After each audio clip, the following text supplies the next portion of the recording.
because we're bringing it back from last week. In your head, you'll probably think, oh, I got to pull that 2 out front.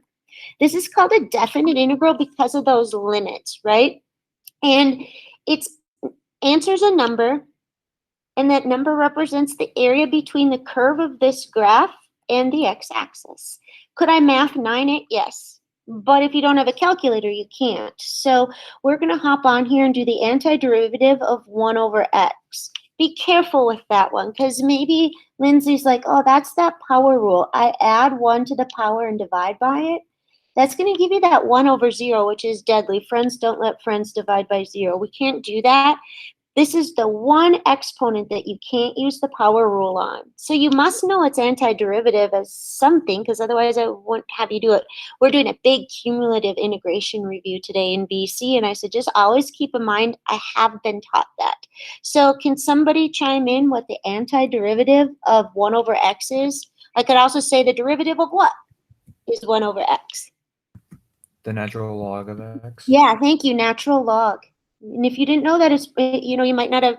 Integration requires practice far more than any of the others. I mean, the derivative rules, just because it's so varied. We were talking about that in BC today. I said I can't give you any set algorithm for how to do it. You tack them all differently depending on what that integrand is. So this integrand was the natural log of x's setup. And we evaluate that from 1 to e. What I'm doing right now is called the fundamental theorem of calculus, part 2 or 1, depending on your textbooks, but it doesn't really matter that you know what it's called. And then we add 1 to that power. Power rule works on this one and divide by that power. Then the fundamental theorem of calculus tells us that that top boundary goes in first. Think of gravity like pushing it in or making it fall in before the 1 goes in, because sometimes kids will do those in reverse. They like to go from the bottom up, but just think of that e falling in, and we subtract off what we get when we put the 1 in. Okay, now had there been a plus c on here, because I talked in the notes about how there's no plus c for the definite integral, it would have been ln e plus c minus ln1 plus c, and that subtraction would kill Carl. So that's why you don't need it for the definite integral. All right, watch out that you use parentheses over here. Actually, I'm going to cancel those 2's off, right? But I subtract off, and then I put the e squared in, and then it's minus 1. So we really have to be careful that you're watching all those signs. And then back to your pre-calc days, natural log of e is 1. Natural log of 1 is 0. And I'll get 1 minus e squared plus 1. And c would be my answer. This is very typical kind of AP one. It's not too complicated, but it involves a whole bunch of rules. It's got the subtraction rule, the constant multiple rule, the natural log rule, the power rule, the fundamental theorem of calculus, and 2 pre-calc natural logs you're supposed to know. So this is what we call a loaded question. So I'm not going to do number 2 in full, but when you're looking at it, remember I said there's no quotient rule for integration. They're all going to get approached differently. But in the notes, I said there's something when it's set up like this that you can do. Does anyone remember what I said to do? When it's set up with that kind of monomial in the bottom or that peak? Pull it apart. What you? Yeah, break it apart. If it's shaped like a heart, break it apart like that. So you can break it into 7, right? Over root x, which would be 7x to the 1/2, and then plus, and then you would have to subtract those exponents. So I'm not going to do the arithmetic, but that got us started. Thank you, Jake. Then it went a little tricky on us. So remember I told you this guy's going to be a good friend of yours. We've already done it with derivatives, St. Cloud, negative St. negative Cloud. It ends the way it starts. Integration just goes up the scale. So when we're asking ourselves, what's the antiderivative of cosine? It's sine, right? So that's going to be sine x. Unfortunately, that only eliminates this one. This is the kicker in this problem. So I got to be careful because I have no clue what that is, right? But that's why integration is tricky. I think I told you in the notes that my college professor used to say, just miss that. And he was super gross and stinky breath, and it used to gross me out. But this would be a case where if I raised my hand, that's what would be said, because I need to play with it. I like to use play with it better than myself. right? So what do you think I'm going to write 1 over cosine squared as, Shelby? I'm going to play with it. Secant squared? Yes. Why would I want to do that? Because this is one that I told you you need to memorize and you need to know. Let's see who did their homework or remembers. What's the antiderivative of secant squared?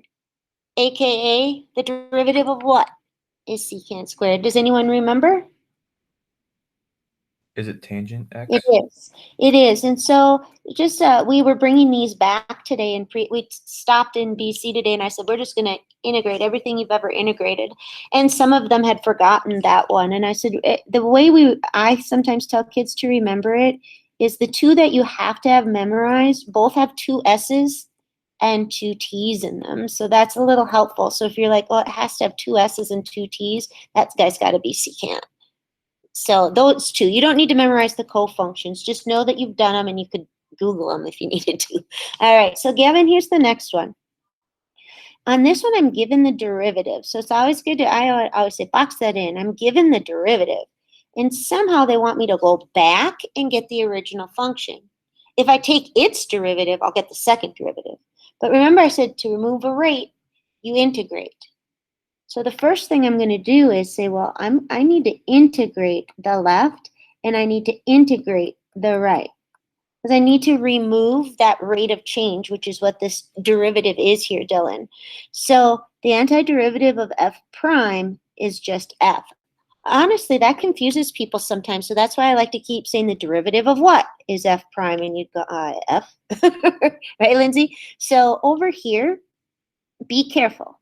Here's my antiderivative of x.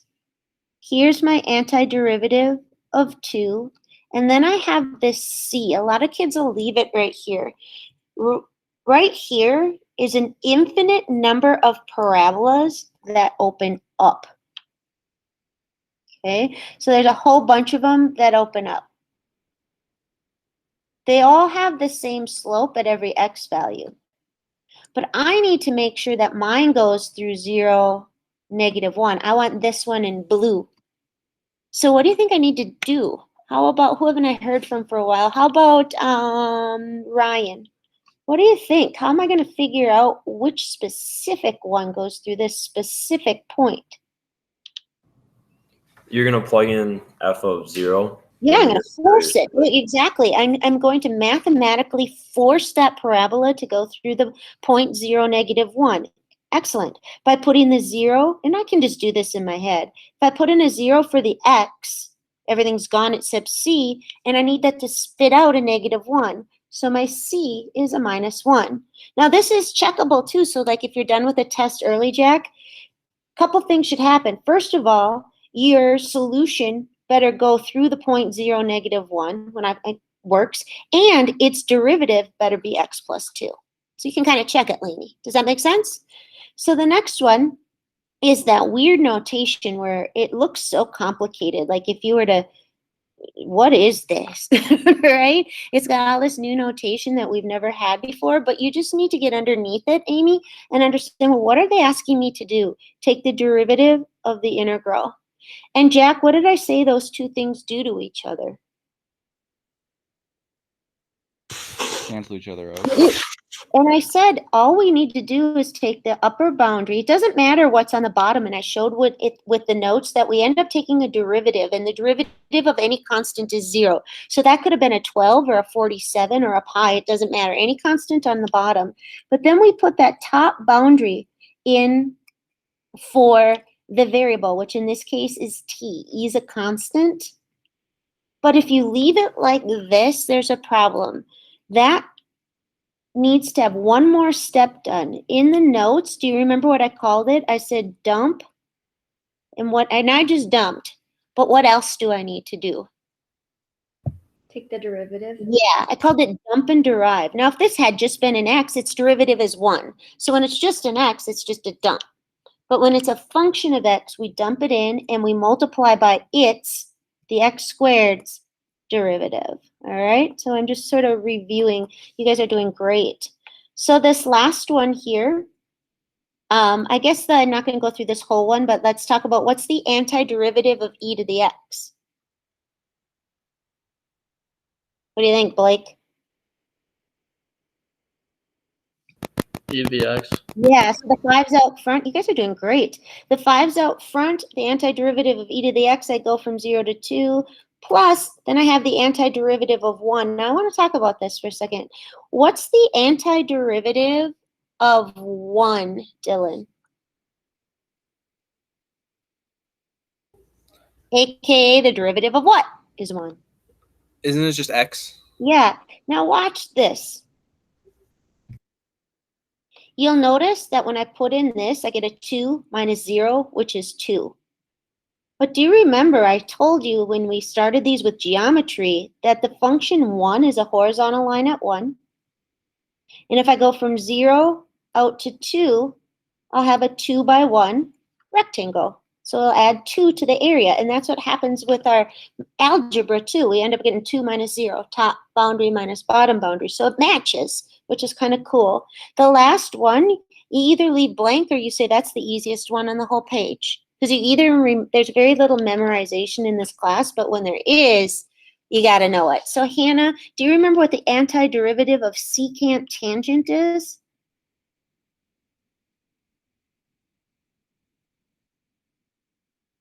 Ryan, Jeff? What'd you say? I actually don't remember. I remember I said that after 2 S's and a T. So what do you think it is, Emmett?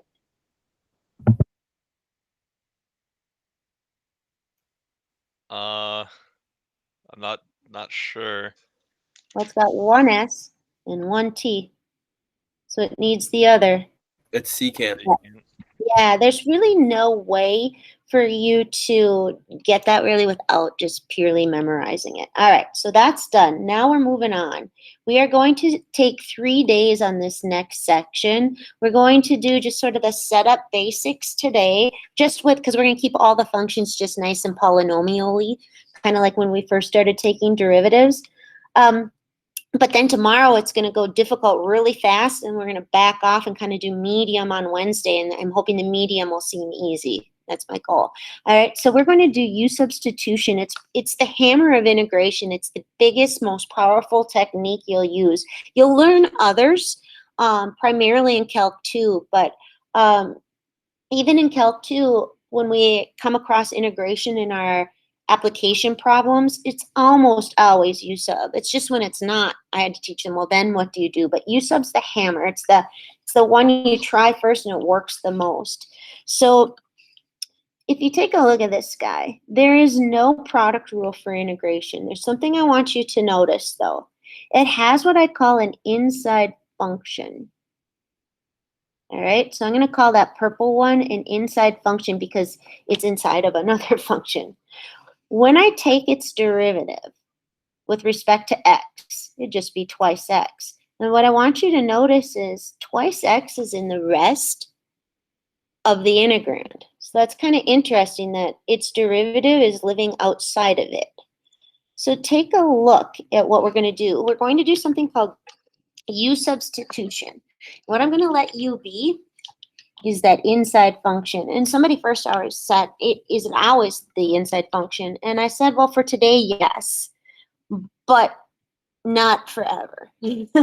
All right. So we're going to let U be what I call that inside function. And as I do that, I'm going to go up here on the top and I'm going to start rewriting it. So I have the integral of this inside function I'm calling U. This is one of the things kids who go on to higher levels of math, if they say, what's the big stuff you learn in Calc 1? There'll be a lot of people who say stuff like chain rule, related rates, and U-sub is a big one. Like they'll remember doing those. So we have U squared.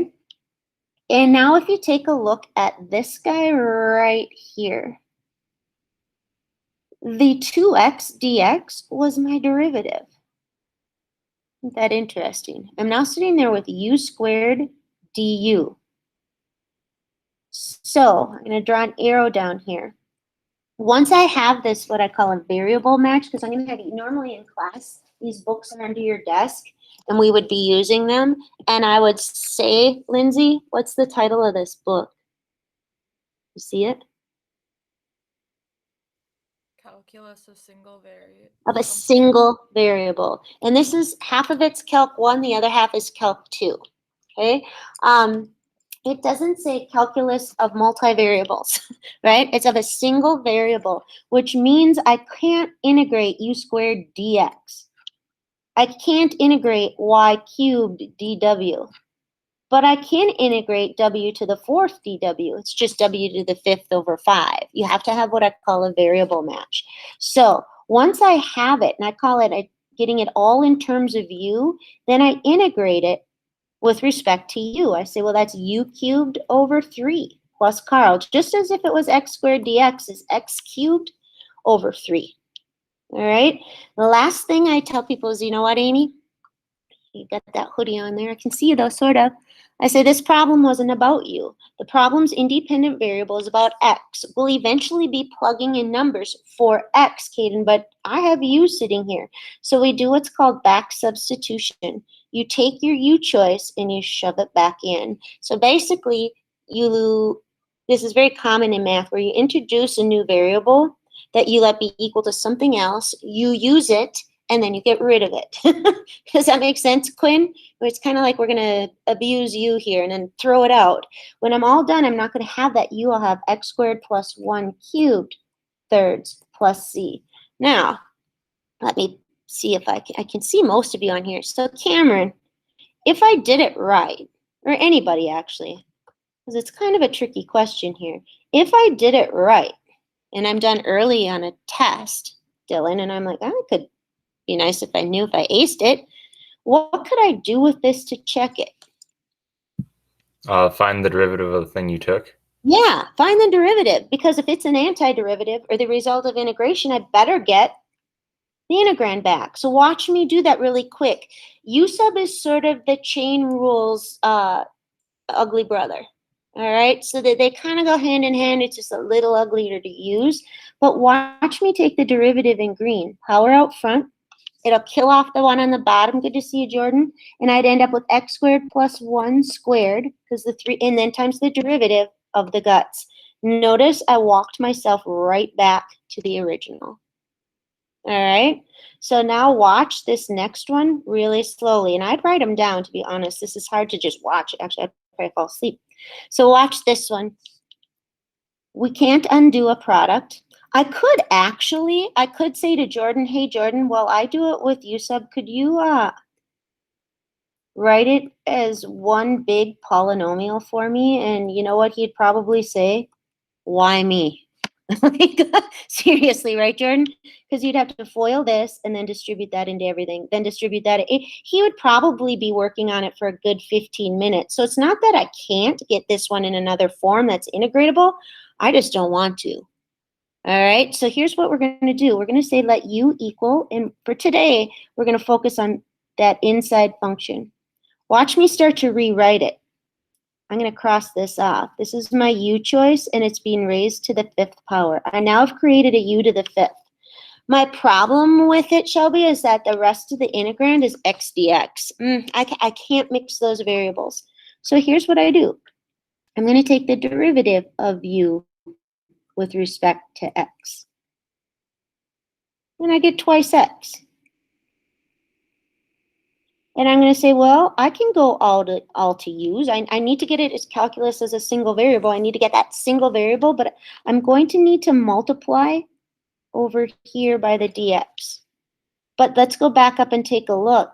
Unfortunately, it was just x dx. So I'm going to tell you we're going to do what's called a fraction correction. We're going to get x dx. But to do that, we have to get rid of the 2.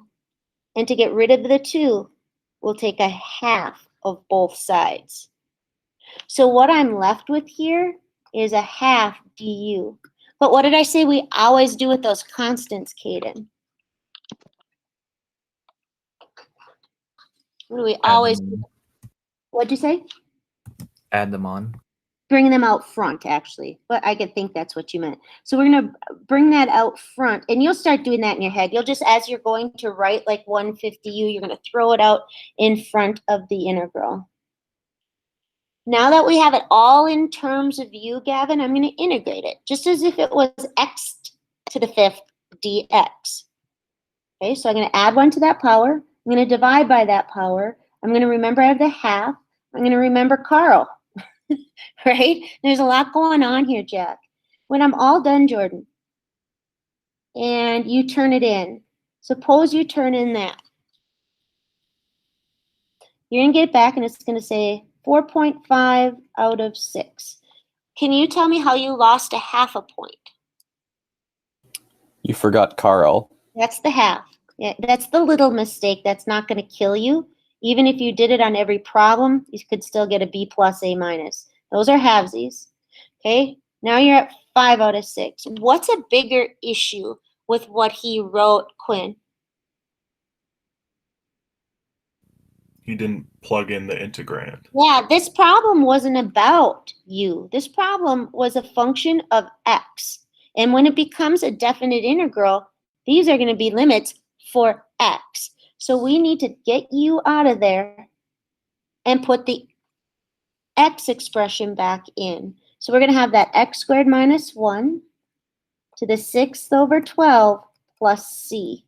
That is my antiderivative. Hard stuff, isn't it? So we're going to play a little game of who's you and do you need a fraction correction? That's all. We're not going to do all of these problems. We're just going to get them set up. So I'm going to call on myself for number 12, all right? So if I said, who's your u choice, Larud? X squared minus 9, Larud. What's du dx?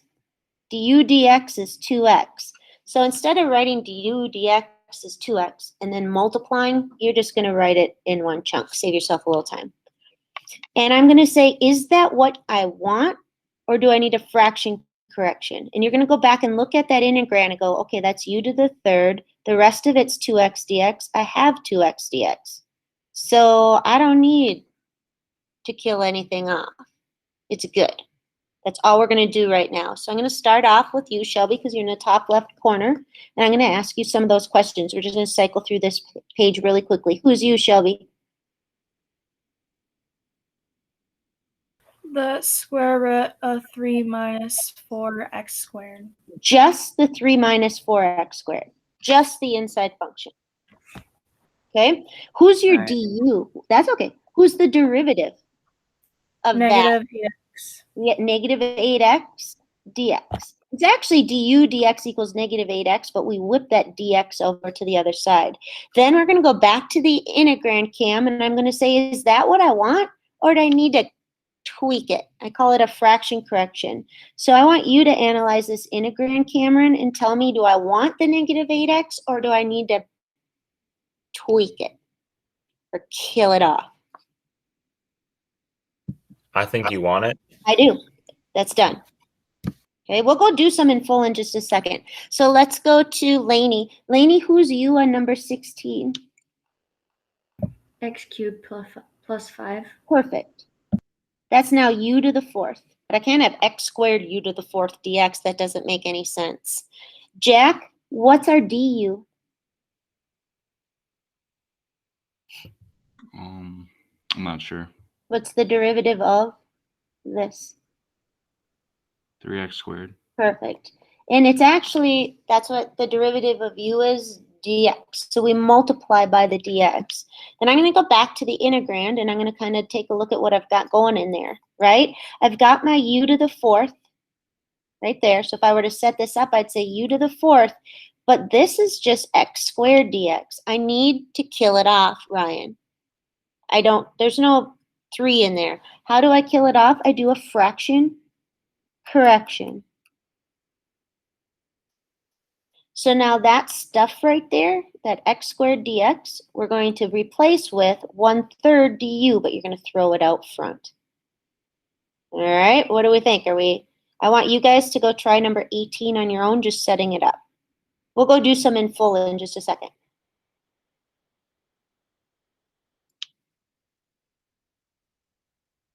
I just want you to do your u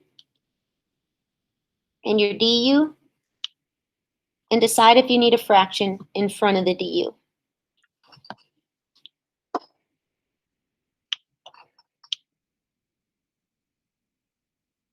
All right, So you should have chose the inside function. You should have said du dx is 10x. So du is 10x dx. You go back up here and go, don't need the 10. And you take its root. Are you getting the hang of that? What do you think? Let's go try down here. 26 is one we're going to do in full in just a little bit. And so let's start again. Who do you think u is on that one, Gavin? 16 minus x cubed. Perfect. So Gavin, what's your du? Negative 3x squared. Negative 3x squared. Don't forget the dx because we need it. And then is that what I want, you think, or do I need to fix it? Fix it. Yes. I need to take and divide by it, or I call it a fraction correction. All right. And then I'm ready to roll. You might say, what do you mean by then I'm ready to roll? We're going to go do it right now. All right. So we're going to go do these in full.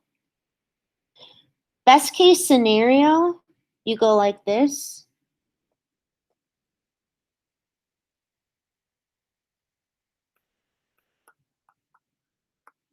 And you go, sweet.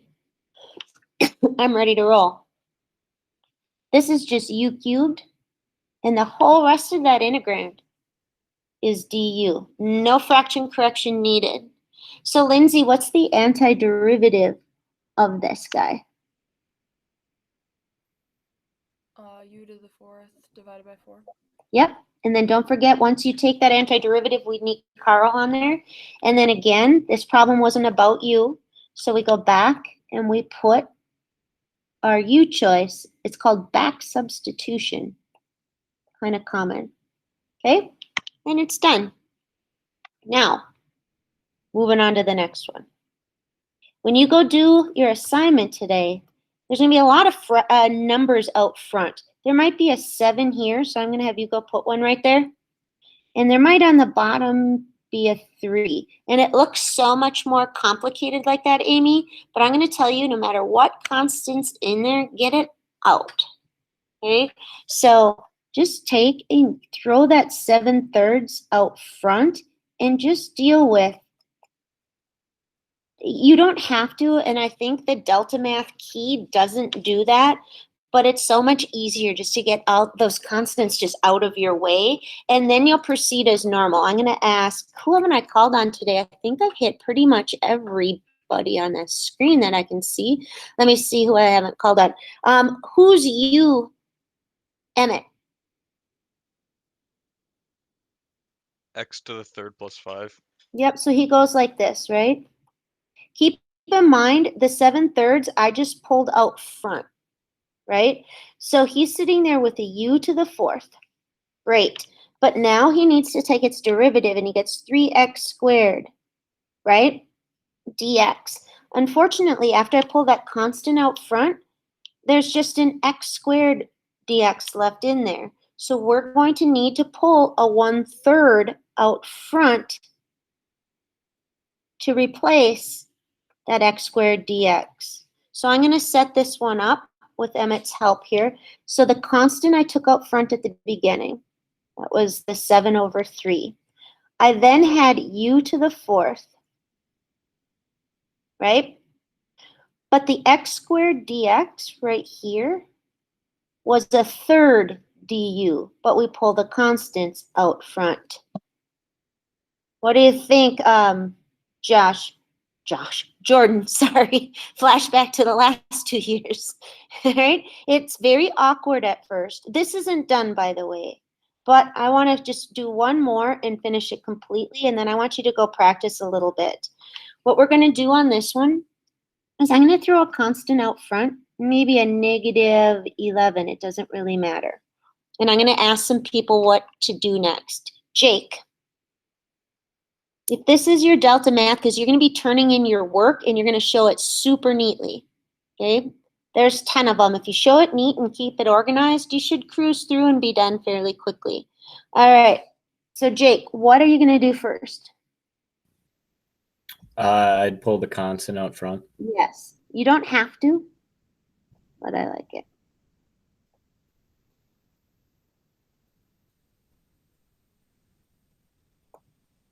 You'll be sitting there with that. Actually, I'm going to make this one uglier, if you don't mind. Take these parentheses out.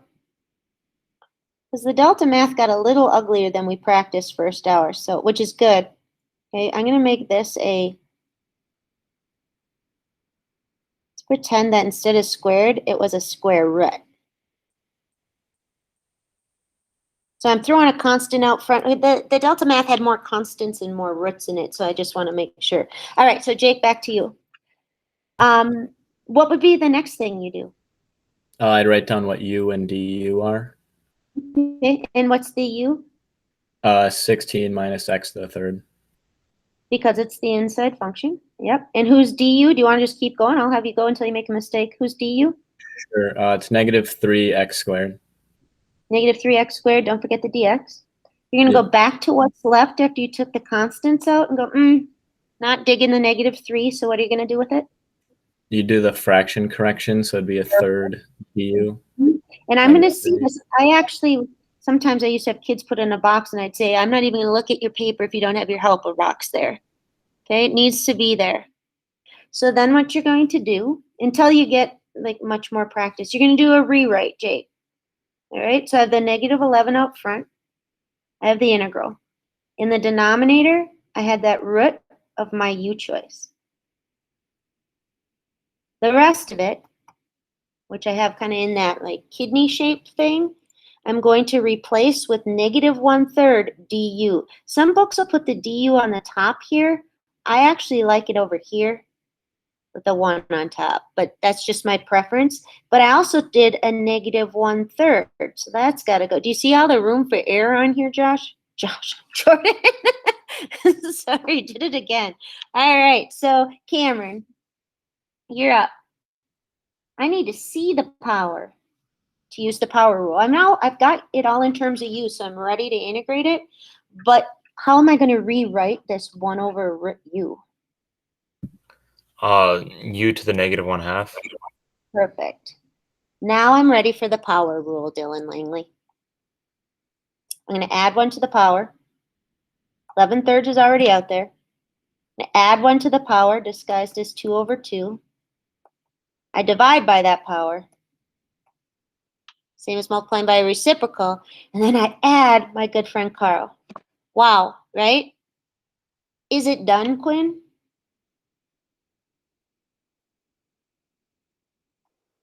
No, right. I like it. It's close. First of all, let's get our coefficient all wrapped up and tied up. And then I have u to the 1/2.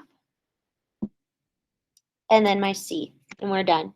So you guys are going to go to delta math. There's not 10 problems. I'm sorry. There's 6. Because you're going to do them really slow and neatly. The first person's to load. I'm going to show the work for on my screen without talking. I'll tell you whose it is, just so if you need another sample. So going to delta math, there's one that I say U-Sub basics.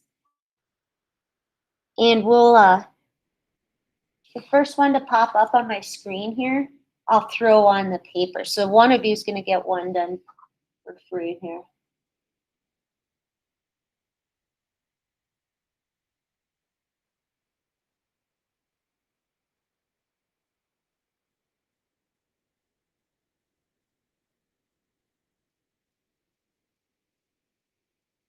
Depends on your Wi-Fi and my Wi-Fi. First one up was Lainey. All right, I'm going to put hers. Oh, Lainey, yours wasn't all that difficult, but that's okay. I might put another one of somebody who's got a little messier one. Lainey kind of got a medium one to start. All right, I'm going to show Lainey's work right here, and then I'm going to hop on somebody who has an ugly one, and I'll tell you whose it is. Okay, so I'm just going to turn off my mic and camera and let you work.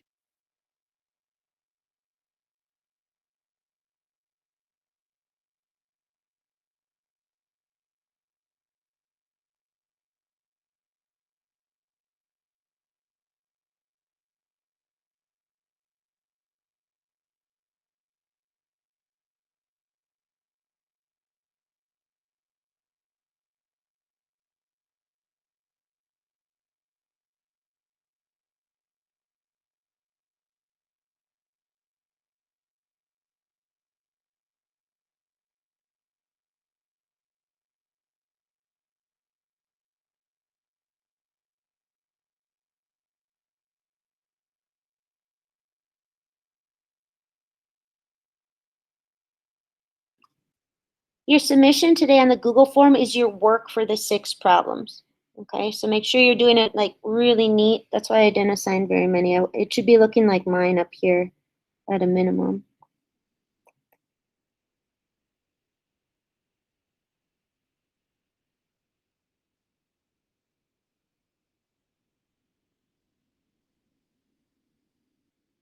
Lainey, yours is done. Whoops.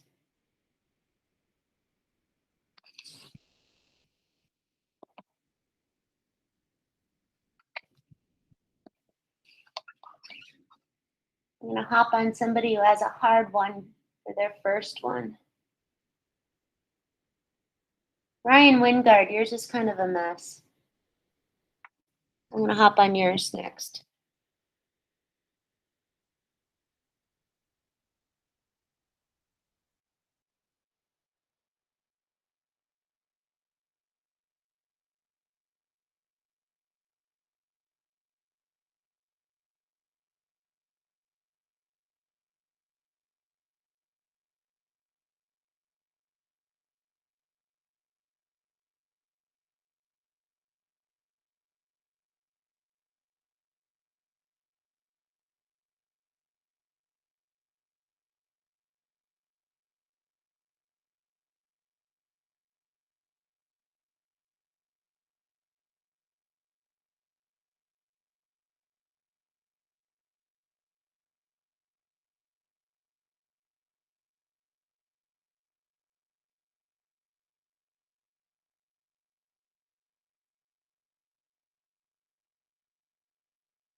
Ryan Wingard, I have 70% of your problem on my screen.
Ryan, don't forget to add 1 to that power. Shouldn't be 1/3.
This is one of those assignments too, where when you look at the work that Delta Math does, it's a little different than mine, because I don't think he or she, whoever programs this one, pulls the constant out front first. I'm not sure. I haven't done one, but it might look a little different, but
All right, guys, I'll see you tomorrow. Have a great night.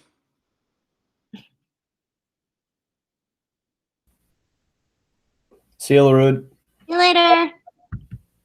Bye-bye.